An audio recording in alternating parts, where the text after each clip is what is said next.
Breaking news emails get breaking news alerts and special reports. The news and stories that matter, delivered weekday mornings.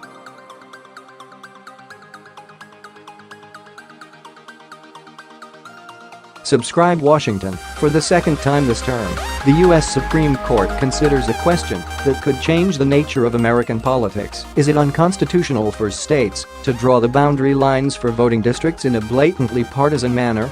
On Wednesday, the justices take up a challenge brought by Republicans in Maryland who say Democrats intentionally carved up a congressional district to get an electoral edge.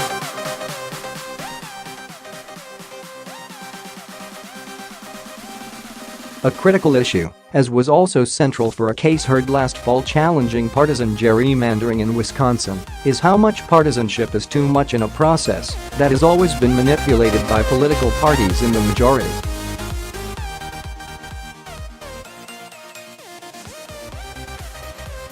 The challengers in Wisconsin were contesting the entire state's redistricting of state legislative boundaries, which they said gave Republicans an unfair advantage.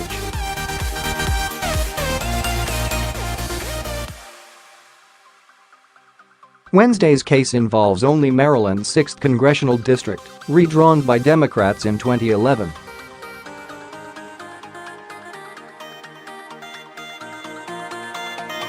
A Republican, Roscoe Bartlett, held the seat for 20 years and won by a 28% margin in 2010.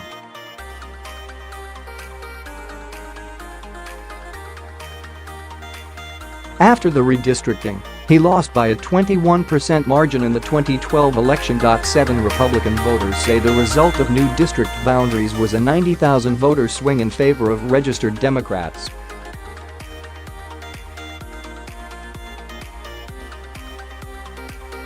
The state violated the First Amendment, the challengers argue, by disfavoring some citizens on the basis of their political views.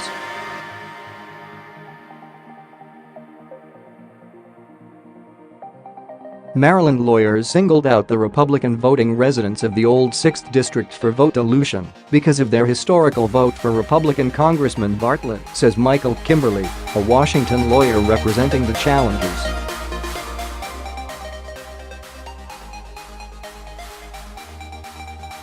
Roscoe Bartlett, R. Maryland right, campaigns for his seat in 2012. Bill O'Leary. The Washington Post. Getty Images. File. The test is simple for determining how much politics and redistricting is too much, the challenges say. Evaluate the practical effects of a gerrymander to see whether it imposes a real burden on members of a political party in retaliation for their past success.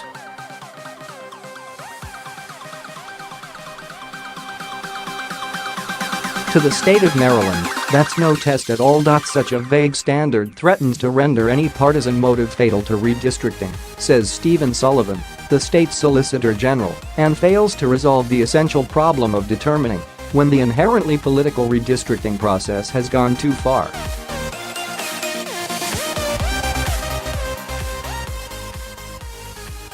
He notes that Democrats outnumbered Republicans in the 6th district until redistricting in 1991 changed the partisan makeup.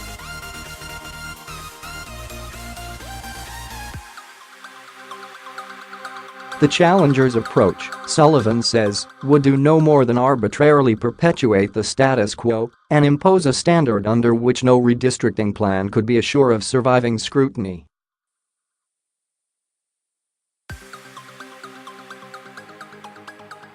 Until recently, federal courts rejected claims of excess partisanship and gerrymandering, concluding that such disputes were inherently political, not legal.